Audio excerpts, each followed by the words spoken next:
에벤에셀은 하나님께서 여기까지 도우셨다라는 뜻입니다. 우리 인생을 돌아보면 언제까지나 하나님께서 우리를 여기까지 도우신 인도하시며 발걸음인 줄 믿습니다. 우리 앞뒤 좌우분들에게 에벤에셀로 눈인사로 앞뒤 좌우분들과 인사해 주시길 바랍니다. 에벤에셀입니다. 에벤에셀. 아멘. 요즘 한국에 심각하게 사라져가는 것이 있습니다. 그것은 다름 아니라 감사입니다.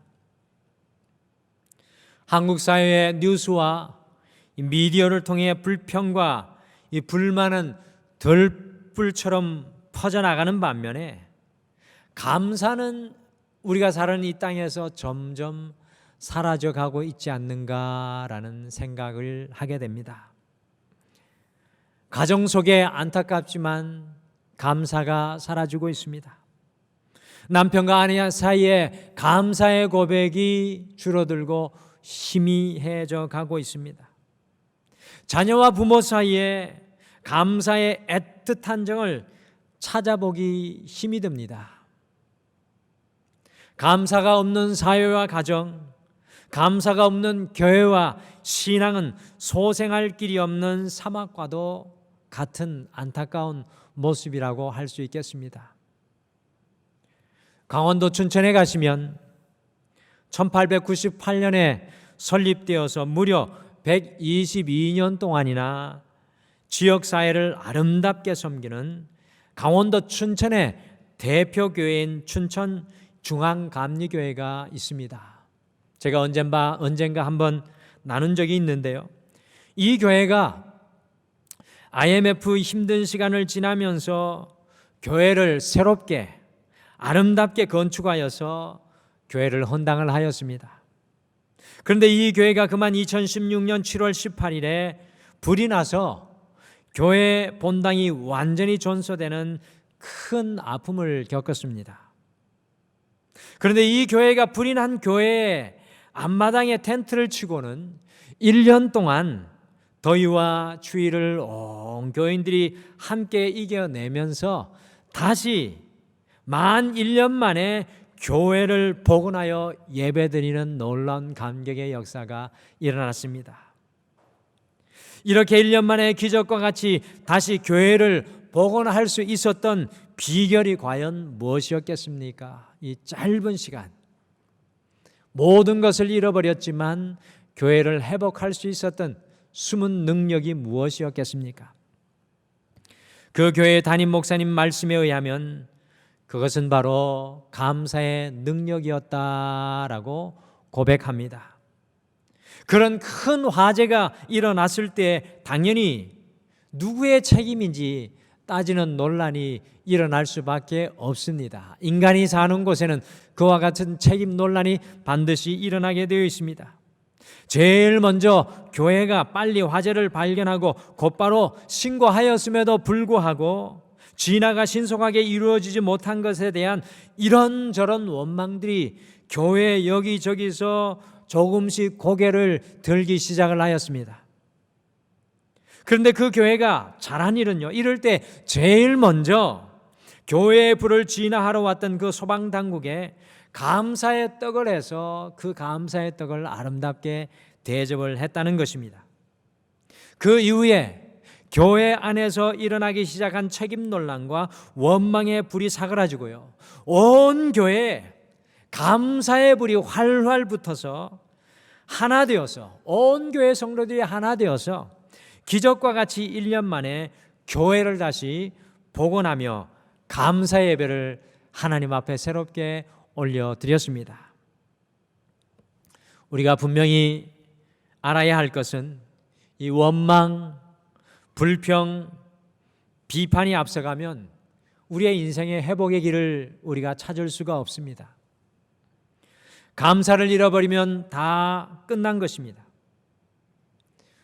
오늘 혹시나 이 예배를 들으시는 분들 가운데 마치 인생의 화재가 일어난 것처럼 그 화재로 삶이 모든 것이 전소되어서 모든 것을 다 잃어버린 것과 같은 생각을 가진 성도님들이 계실 수도 있을 것 같습니다.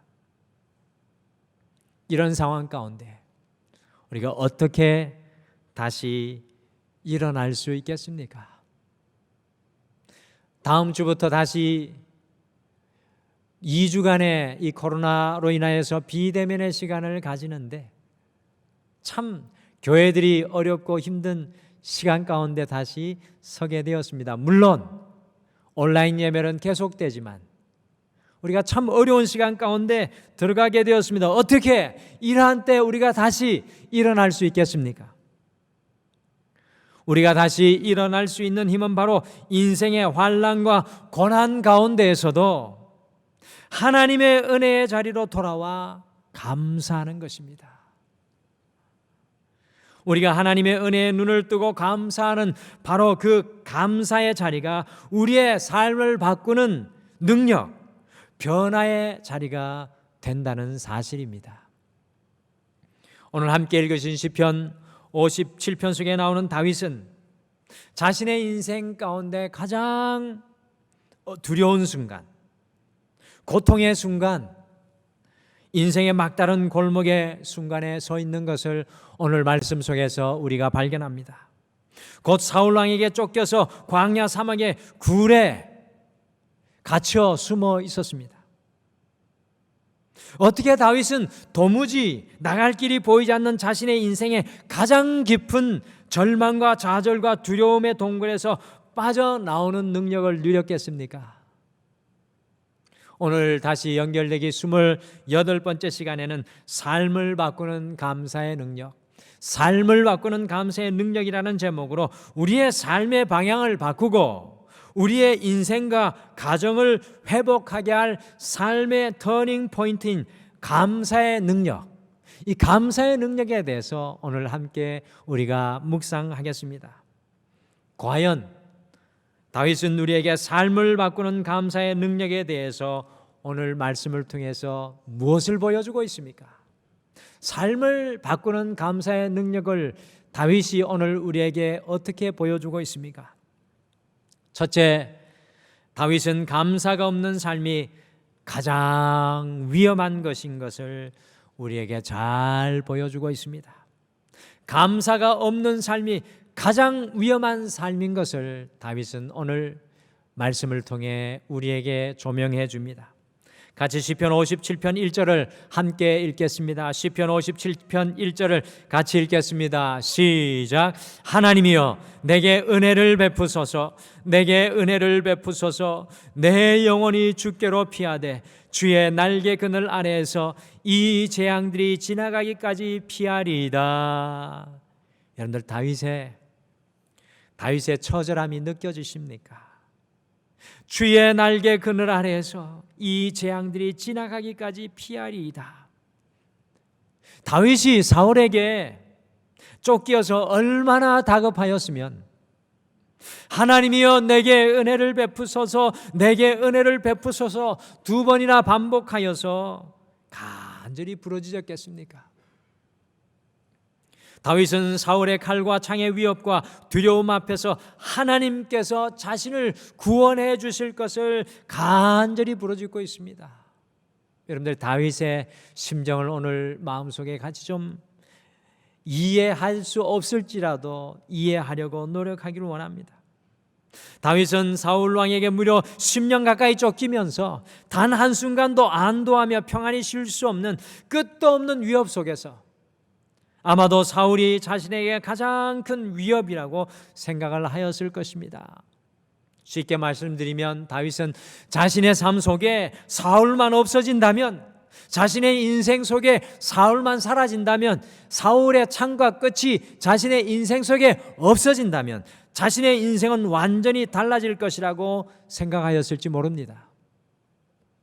그런데 저는 오늘 시편 57편을 유심히 읽으면서 다윗에게 놀라운 변화가 일어나는 것을 발견했습니다. 1절부터 6절까지 다윗은 그의 인생의 가장 큰 위협을 사울로 생각하고요, 두려워하며 하나님 앞에 간구하고 있습니다. 사울의 창끝과 칼날과 사울의 뒤쫓는 것을 두려워하며 주님 앞에 간구하는 다윗의 모습을 발견합니다. 그러나 7절부터 마지막 절까지 보시면 다윗에게 드라마틱한 변화가 일어나고 있습니다. 그의 고백이 달라지는 것을 발견합니다. 특별히 다윗이 새벽에 인생의 가장 깊고 두렵고 어두운 순간에, 그의 인생의 가장 처절한 순간에 놀라운 고백을 하였습니다. 같이 시편 57편 7절에서 9절 다윗의 고백을 함께 읽겠습니다. 우리 같이 읽겠습니다. 시작. 하나님이여, 내 마음이 확정되었고 내 마음이 확정되었사오니 내가 노래하고 내가 찬송하리이다. 내 영광아 깰지어다.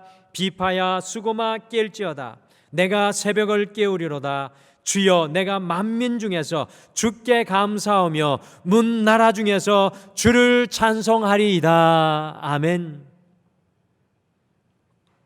다윗은 자신의 인생에서 가장 위험한 존재가 사울인 줄로만 알았습니다.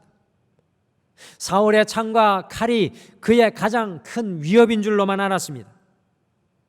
그런데 새벽에 그의 마음의 눈과 믿음의 눈을 열고 보니, 하나님의 임재 앞에 나아가서 믿음의 눈을 열고 보니 그의 마음속에 사라진, 그의 마음속에 잃어버린, 그의 마음속에 빼앗겨버린 감사가 가장 위험한 것을 깨닫게 되었습니다. 그래서 다윗은 사울을 두려워하며 간구하였던 그의 기도를 바꾸어서 감사가 사라진 그의 삶의 자리에 감사를 다시 고백하고 감사를 회복하고 있는 다윗을 우리가 발견합니다. 비파야 수고마 깰지어다. 내가 새벽을 깨우며 주님께 감사하리라. 더 이상 사울의 칼과 창을 두려워할 것이 아니라 비파와 수금을 깨워서 주님께 찬송하며 감사하겠다는 다윗의 결단을 우리가 발견합니다. 한국의 치유 상담의 초석을 놓은 상담학자요, 설교가인 정태희 교수님이라는 분이 계십니다. 이분이 상담대학의 학장으로도 총장으로도 또 신학교의 총장으로도 계셨던 분이십니다. 이분이 상담과 말씀을 통해서 다른 사람을 치유하는 사역을 하셨는데요, 기도가 막히고 만사가 짜증이 나는 신앙의 큰 위험을 만나게 되어서 다른 사람을 치유해야 될 자신조차도 추스릴 수 없는 영적인 큰 어둠 아래에 거하게 되었습니다. 마음에 이 절박한 위기감이 들어서 상과 기도원을 헤매고 돌아다녔지만 마음속에 평안이 찾아오지를 않았습니다. 그래서 나병 환자의 집성촌인 소록들을 방문하여서, 삶의 마지막 자리라고 생각되는 이 소록도를 방문하여서 자신이 살아야 할 이유가 무엇인지 그곳에서 무언가 소망을 찾으려고 했습니다. 소록대에 도착하여 가까운 교회에 들어가니까 그날이 마침 수요일 낮 기도의 시간이어서 사람들이 모여서 통성으로 교회 안에서 기도를 하고 있었습니다. 그 사람들 사이에 끼어서 자신도 기도를 드리려고 하였지만 입술만 바짝바짝 타들어가고 기도는 그의 마음속에서 흘러나오지가 않았습니다. 그런데 이상하게도 뒷사람의 기도 소리가 자신에게 잘 들리고 그 사람의 기도 소리를 듣는 중에 자신의 영혼이 흔들리기 시작했다고 합니다. 뒤에서 들리는 기도 소리가 너무나 절절했다고 합니다. 하나님, 내게 주신 은혜가 어찌 이리 크신지요? 어찌하면 이런 주님의 은혜를 조금이라도 갚을 길이 있겠는지요? 어찌하면 이 크나큰 은혜를 갚을 수 있단 말입니까?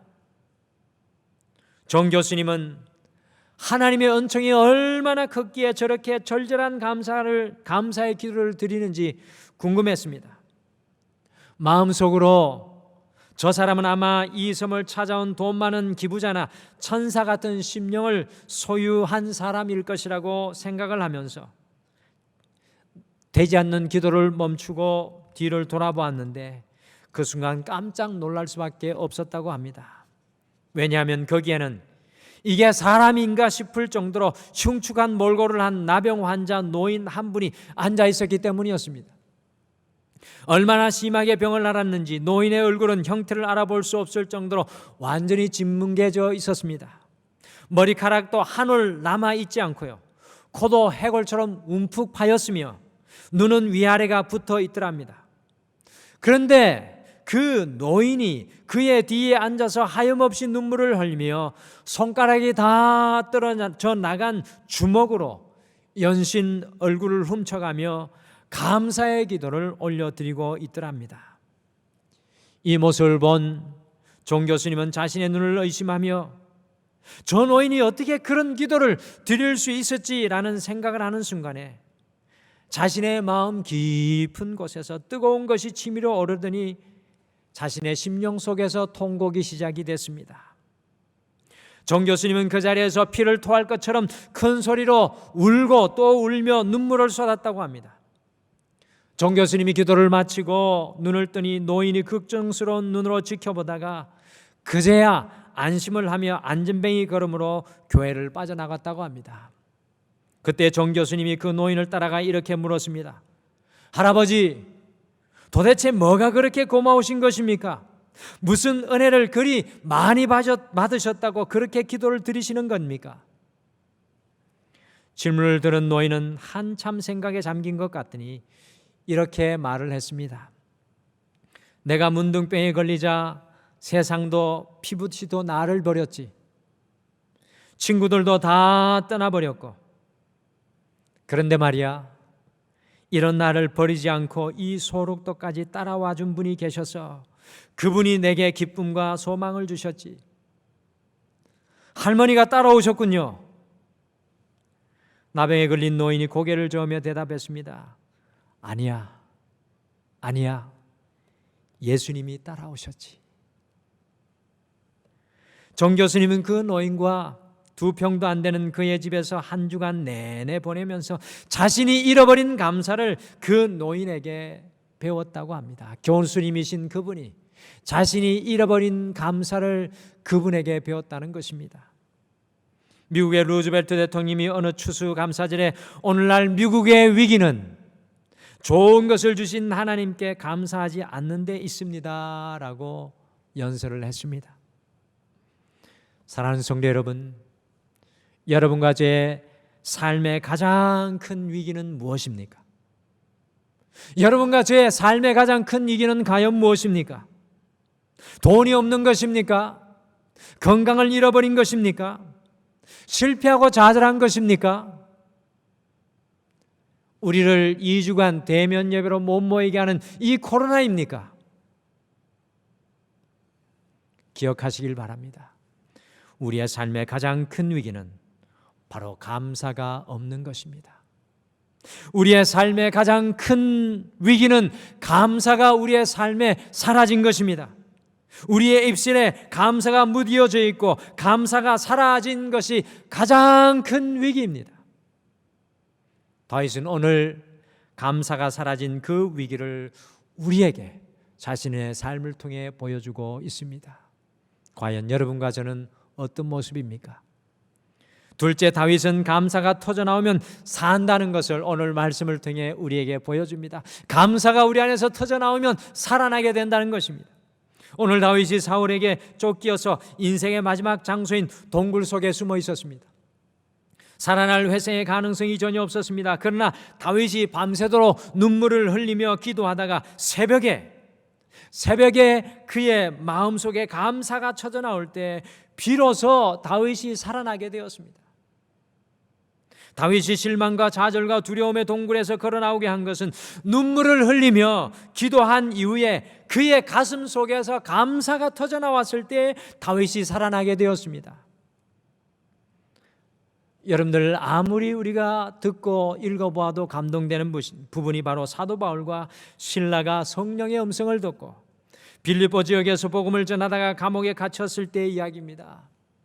주님의 인도하심을 받고 복음을 전하기 위해 유럽의 첫 성인 빌립보에 갔는데 죽을 만큼 매를 맞고 깊은 감옥에 갇혀 날카로운 이 착고에 두 발이 채워져서 가장 고통이 심한 한밤중의 고통 중에 있었습니다.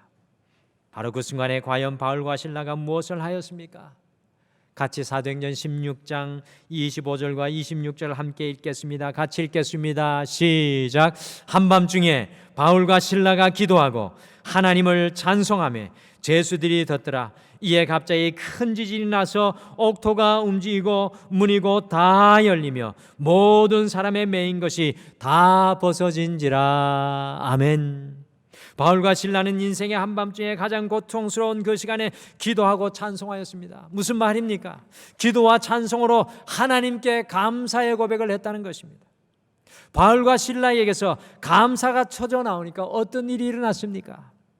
지하 감옥에 지진이 일어나고 난리가 나고 바울과 실라를 묶었던 모든 착고가 다 풀어지고 감옥의 문이 다 열리고 간수장이 예수님을 믿게 되는 놀라운 생명의 역사가 감사의 현장에서 일어났습니다. 이와 같이 우리에게 감사가 터져나오면 우리의 인생의 생명의 지진 현상이 우리에게도 일어납니다.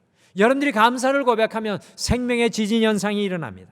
인생의 한밤중에서도 감사가 터져나오면 살게 됩니다. 초대교회 성도들의 믿음과 능력이 바로 이것이었습니다. 인생의 한밤중에 감사를 고백하며 인생의 지진을 일으키는 것이 초대교회 성도들의 삶의 모습이었습니다. 서울시 중랑구의 양병희 목사님이 섬기시는 영안 장로교회 설암, 이 혀암으로 혀를 잘라내야 하는 수술을 받아야 할 자매가 있었습니다. 수술 당일 모든 가족들이 병실에 다 모였습니다. 가족들은 수술을 마치면 평생 말을 할 수 없게 될 그녀를 보면서 아무 말을 할 수가 없었습니다. 그런데 그 순간 그녀가 찬송가 314장을 부르기 시작했습니다. 내 구주 예수를 더욱 사랑, 엎드려 비는 말 들으소서. 내 진정 소원이 내 구주 예수를 더욱 사랑, 더욱 사랑. 찬송을 다 부른 다음에 그녀가 이렇게 기도했습니다. 하나님 아버지 감사합니다. 저 같은 죄인이 구원받아 하나님의 자녀가 되어 마음속에 주님의 평안과 기쁨이 넘치니 감사합니다. 이렇게 혀를 잘라내야 하는 절망스러운 상황에서도 하나님을 찬양하고 높이며 감사하는 그녀의 아름다운 신앙에 온 가족이 그만 눈물바다가 되어버리고 말았습니다. 감사의 기도를 마친 그녀는 평안한 모습으로 수술실에 들어가게 되었습니다. 그런데 잠시 후 의사가 수술하기 전에 다시 한번 정밀 검사를 해봐야겠다고 했습니다. 그런데 그 결과가 놀라웠습니다. 그녀의 혀 안에 가득 찼던 암덩어리가 혀 끝으로 다 몰려서 그것만 수술을 하면 된다는 것입니다. 수술을 마친 그녀는 전혀 불편함 없이 말하고 찬양하고 그의 일평생 하나님을 감사하는 인생을 살 수 있게 되었습니다. 사랑하는 성도 여러분, 절대 절망의 순간에 감사가 터져 나오니 사는 역사가 일어났습니다. 힘들고 어려운 일이 많으십니까? 지금 우리가 살아가는 2021년이 그런 때인 것 같습니다. 그러나 기억하십시오. 감사가 나오면 살아납니다. 감사가 나온다는 것은 믿음으로 주님을 바라본 것이고 그 순간에 우리의 마음이 주님으로 인해 살아나게 된다는 것입니다. 이번 한 주 여러분의 삶 속에 인공호흡이 필요한 모든 곳에 감사를 터뜨리시길 바랍니다. 하나님이 주시는 소생의 역사가 삶의 곳곳에 우리의 삶에 일어나게 될 줄 믿습니다. 마지막으로 다윗은 감사의 씨를 심으며 살아갈 것을 우리에게 보여줍니다. 감사의 씨는 뿌려져야 된다. 감사는 수고의 노력이 있어야 된다는 것을 보여줍니다. 다윗은 인생의 막다른 골목, 그의 인생의 가장 고통스러운 곳에서 오늘 말씀 속에 보시면 감사의 씨앗을 심었습니다. 시편 57편만 아니라 다윗은 유독 그의 인생의 가장 고통스러운 순간에 고백했던 그 찬양 속에 감사를 고백합니다. 감사의 씨를 뿌리는 다윗을 발견합니다.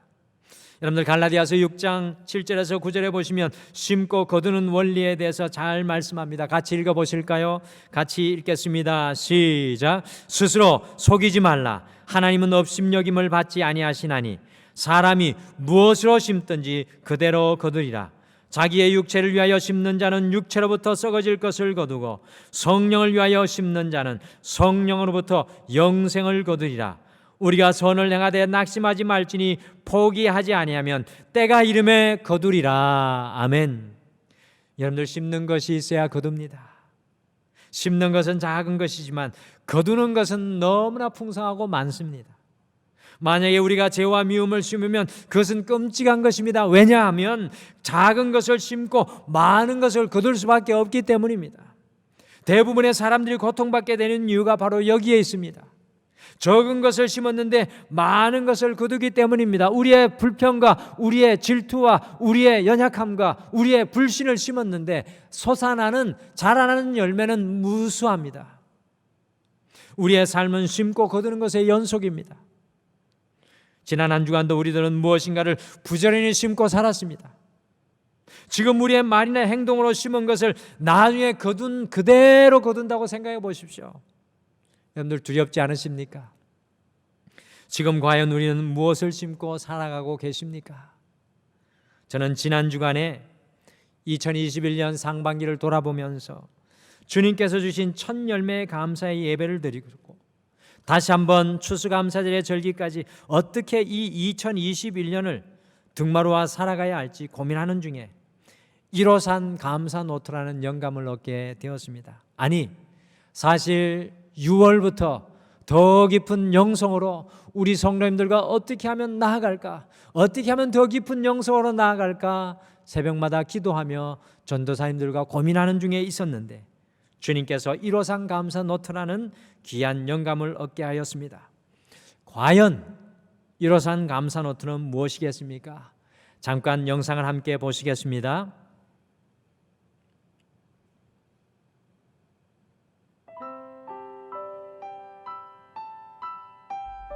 가장 힘든 지금이 감사가 가장 필요한 순간입니다. 오늘 내가 하나님께 드린 감사의 고백이 우리의 삶에 기적을 가져다 줍니다.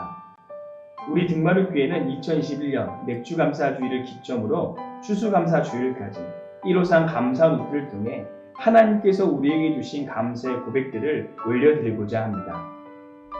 1호상 감사 노트란 우리가 하나님께 받은 그 놀라운 감사의 고백들을 금방 잊어버리고 마는데 1호상 감사 노트의 적음을 통하여서 다시 한번 우리에게 베풀어 주신 하나님의 감사의 은혜를 기억하며 주님 앞에 고백하는 시간입니다. 그래서 이번 1호상 감사 노트 작성을 통해 우리의 감사의 영성이 더욱 깊어지고 하나님께서 우리에게 베풀어 주시는 놀라운 기적을 경험하는 은혜의 시간이 되기를 소망합니다. 그럼 1호상 감사 노트 작성법을 소개해 드리겠습니다. 첫 번째, 옆에 보이시는 감사의 말씀과 글을 통해 하나님께서 우리에게 주신 감사를 생각해 봅니다. 두 번째, 오늘 발견한 감사의 고백들을 기록해 봅니다. 세 번째, 오늘 하루 1, 5, 3, 곧 하루에 한 번 말씀 묵상하기, 하루에 5가지 감사 제목 적기, 하루에 3번 감사를 표현하셨다면 체크해 주시기 바랍니다. 네 번째, 기도나 묵상, 생각나시는 것들을 자유롭게 기록합니다. 마지막 5번째, 작성하신 감사 노트를 가까운 3명의 사람에게 나눔을 통해 다시 한번 하나님의 감사를 고백합니다. 감사는 나눌 때 배가 됩니다. 지금까지 1호상 감사 노트 작성법이었습니다. 감사합니다. 첫 열매를 수확하는 이 맥주 감사줄부터 이 추수 감사절 전까지 약 100일 동안 1호상 감사 노트를 작성하시면서 감사의 씨앗을 매일 우리의 삶에 뿌리는 감사의 실험을 우리 등마루의 모든 성도님들과 함께 소망합니다. 그래서 추수감사절에는 우리의 감사의 마음뿐만 아니라 우리의 감사의 삶을 이곳에 기록해서 하나님 앞에 함께 올려드리면 좋겠습니다. 감사는 우리의 삶의 물꼬를 바꾸는 능력입니다. 민수기 14장 28절에 하나님께서 말씀하십니다. 너희 말이 너희 말이 내 귀에 들린 대로 내가 너희에게 행하리니. 우리가 감사의 씨앗을 뿌리고 고백하는 곳에 하나님께서 행하시는 감사의 능력이 나타나게 되어 있습니다. 유명한 성경학자 매튜 열리는 감사에 대해서 다음과 같이 말했습니다. 감사는 더하기와 같아서 모든 것에 감사하면 거기에 하나님의 축복에 더해진다. 어떤 일이든 어디에서든지 감사하면 플러스의 축복이 찾아온다. 그러나 반대로 원망과 불평은 빼기와 같아서 있는 것까지 빼앗기고 없어진다. 1호산 감사 노트로 이 100일간 우리가 감사의 씨앗을 뿌리면 우리의 삶을 바꾸는 어떤 역사가 일어나겠습니까? 궁금하지 않으십니까? 이미 받으신 분들도 있으시고요, 받지 못하신 분들도 있으신데 꼭 받으셔서 여러분들 이것을 함께 진행했으면 좋겠습니다. 가격은 5,000원입니다. 그리고 나 혼자만 하지 마시고 가족에 누군가 주고 싶은 사람이 있다면 꼭 나누어줘서 함께 하면 좋겠는데요, 이번 주부터 바로 하시는 것 아닙니다. 100일 동안 하는 건데요, 7월 25일부터 할 겁니다. 그래서 2주 동안 어떻게 하는지 우리 성도님들에게 계속 홍보하고 이것을 교회에 나오지 못하시는 분들에게는 직접 집으로 나누어 드려서 신청을 받아서 이 감사 153 감사 노트를 진행할 것입니다. 이것을 통해서 감사를 통해서 하나님께서 우리에게 일하시는 삶을 변화시키는 능력을 여러분과 제가 경험하시기를 간절히 축복합니다. 여러분들, 우리의 삶을 바꾸는 능력, 그 터닝 포인트는 무엇입니까? 그것은 감사입니다. 감사가 없는 것이 우리의 삶의 가장 위험한 것입니다. 감사가 고백되면 모든 것이 살아납니다. 감사를 심는 곳에 놀라운 하나님의 역사가 우리의 삶 가운데 일어나게 될 줄 믿습니다.